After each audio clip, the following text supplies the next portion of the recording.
aluno Unicesumar, tudo bem com você?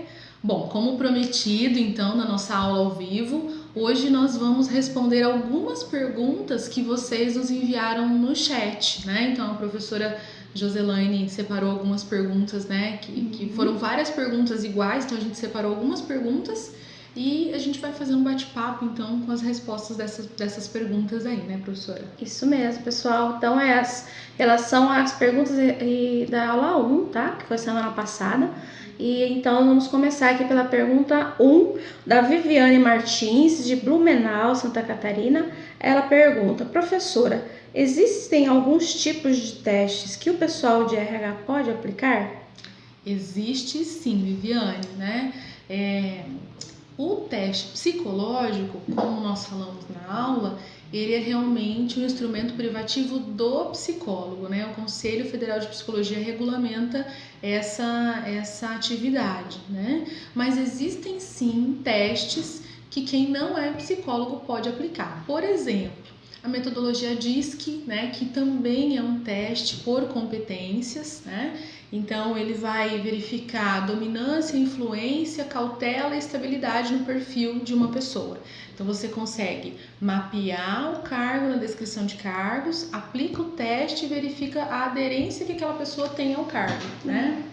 Existe um outro teste também que é bem difundido, só que ele é mais aplicado para a seleção de executivos, né? Que é o MBTI, né? O MBTI ele é um pouquinho mais caro também, né? Tem outros testes, por exemplo, o Solids, que também vai trazer o perfil DISC, né? Todos esses é importante você fazer a formação para que você tenha, né, o conhecimento e a habilidade para aplicá-los, né? Então não dá assim para pegar qualquer ferramenta e aplicar, porque pode ser que você não tenha aí um resultado fidedigno. Então você vai fazer uma avaliação do perfil de uma pessoa, né? Então é muito importante que você faça um curso, se aprimore, né? Tanto da metodologia DISC quanto da metodologia MBTI, por exemplo, né? Para que você seja assertivo na avaliação desse perfil, desses candidatos que você está selecionando, ok? Então tem sim. Beleza, professora. Pergunta 2, do Valderi dos Santos, de Lusiânia.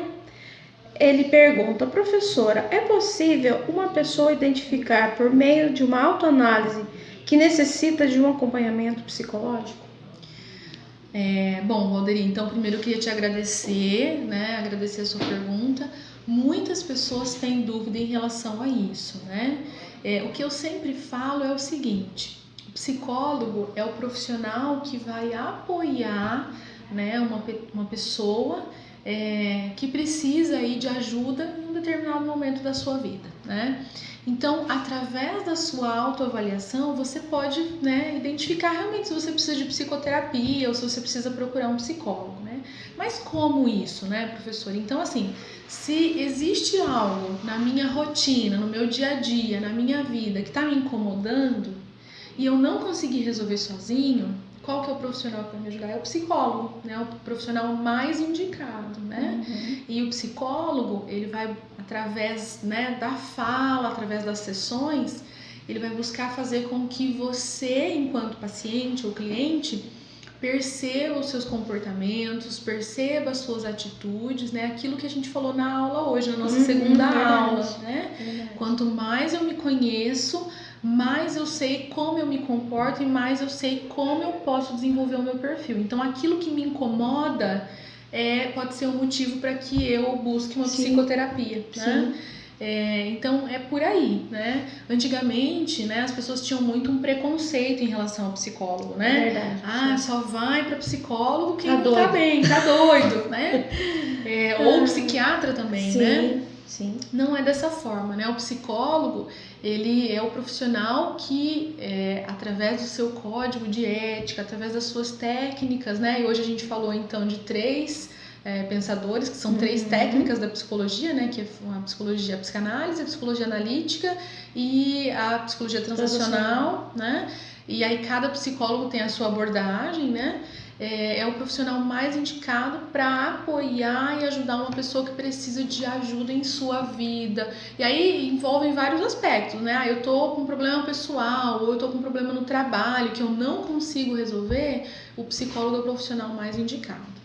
Eu digo que hoje em dia todo mundo tem que fazer terapia, professora. Se fizesse, seria muito bom. Olha, é muito bom. Eu já fiz e eu já tô querendo fazer de novo. Então vai. Porque é muito bom, gente, é verdade. Tô fazendo um parênteses aqui. A gente se conhece, Sim. né? Então eu sei como que eu vou agir em determinada situação, em determinada maneira, porque eu já me conheço. E aí eu consigo ter uma inteligência emocional maior, controlar as minhas ações, né? Então fica muito mais fácil de conviver em sociedade, sim, né? De resolver os seus conflitos no casa, trabalho, né? Em geral. Isso aí. Pergunta 3 do Emerson Betega, de Florianópolis, Santa Catarina. As perspectivas da psicologia é a mesma coisa que as correntes da psicologia? Emerson, é basicamente isso, né? Só que assim, nas perspectivas, a gente tinha uma perspectiva, por exemplo, da neuropsicologia, né? A neuropsicologia não é uma abordagem, né? É uma ciência, né? As abordagens ou as correntes, como você colocou, né? A gente começou a estudar hoje na psicodinâmica, né?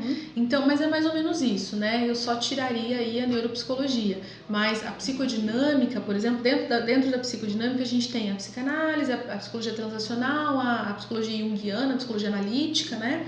Na próxima aula a gente vai estudar, por exemplo, a psicologia comportamental, né? Que a gente também utiliza muito na organização, no RH, né?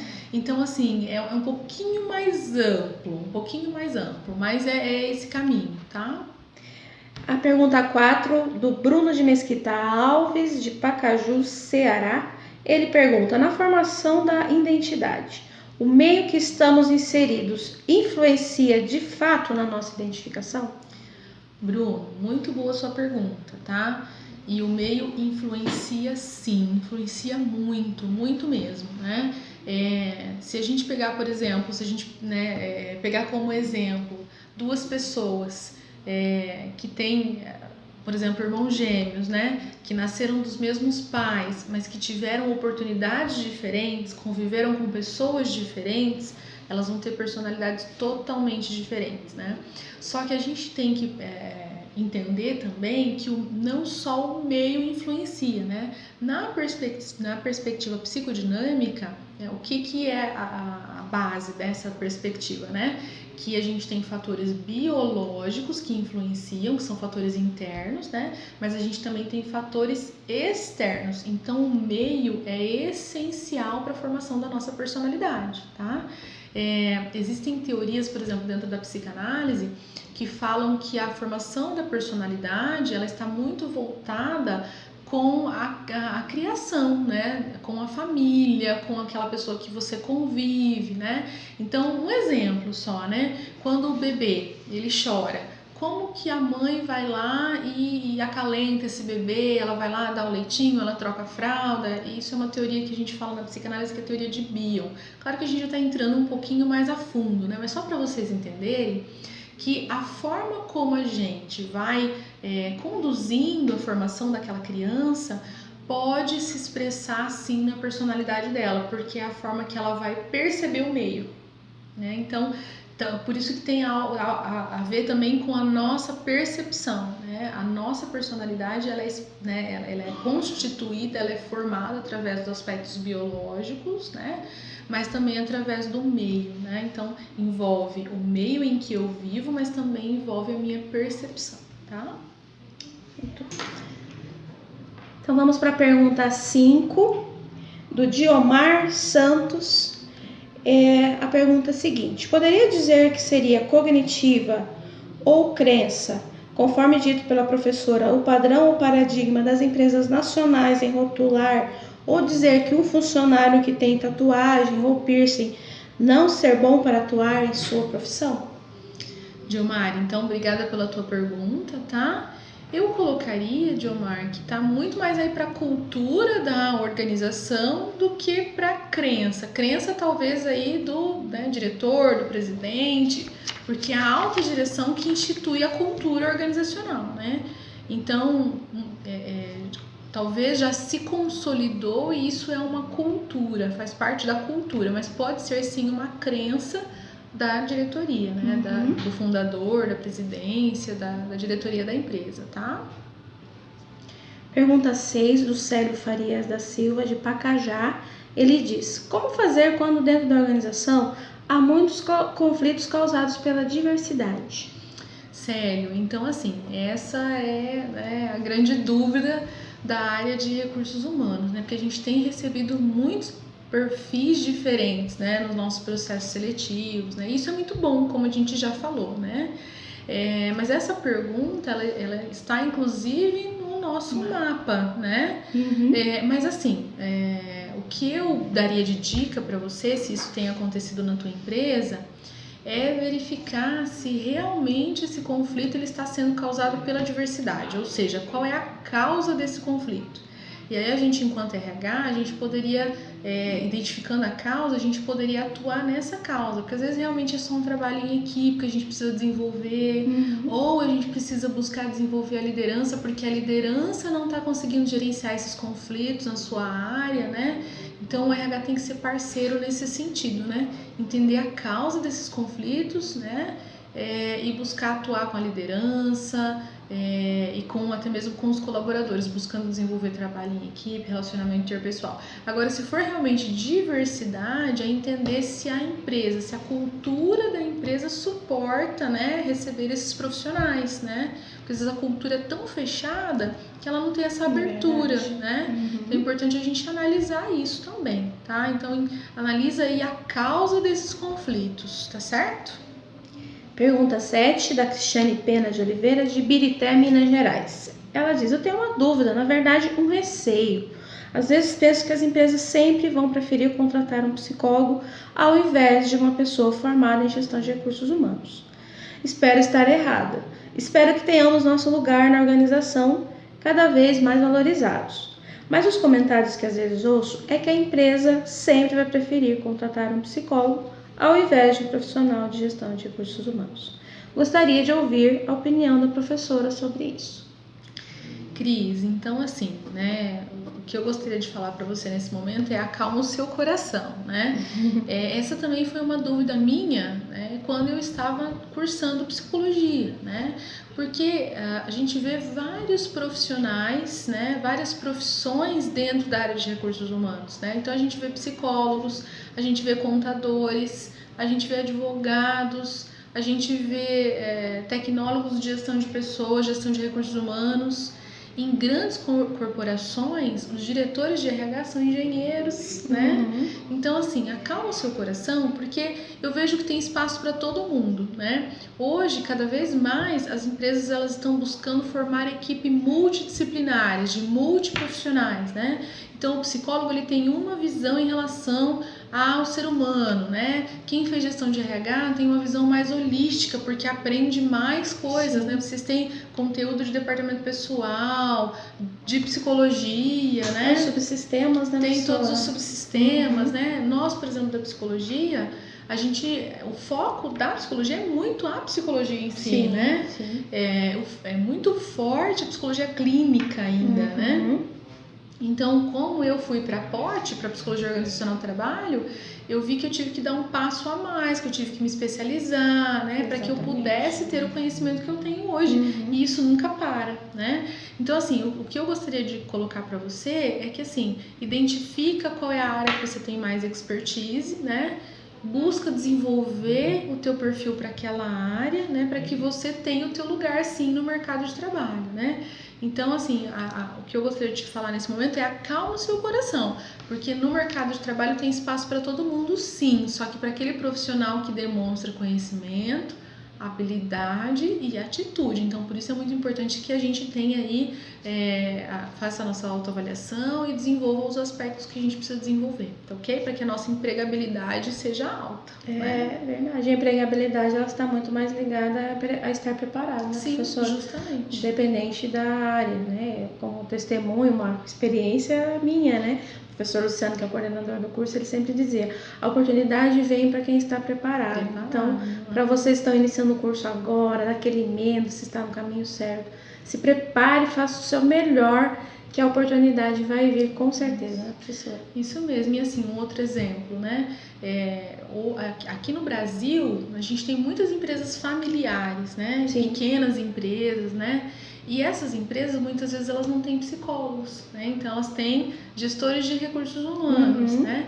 E esses gestores, muitas vezes, eles precisam fazer uma avaliação psicológica e eles vão contratar um psicólogo. Então, entenda aí, né, Cris, né? Essa interdisciplinariedade, né? Um sempre ajuda o outro, tá ok? Verdade. Pergunta 8, Franciele Vieira, de Blumenau, Santa Catarina. Ela diz: a minha percepção é diferente da sua, pois a gente vê a mesma coisa de maneira diferente. É isso mesmo, professora?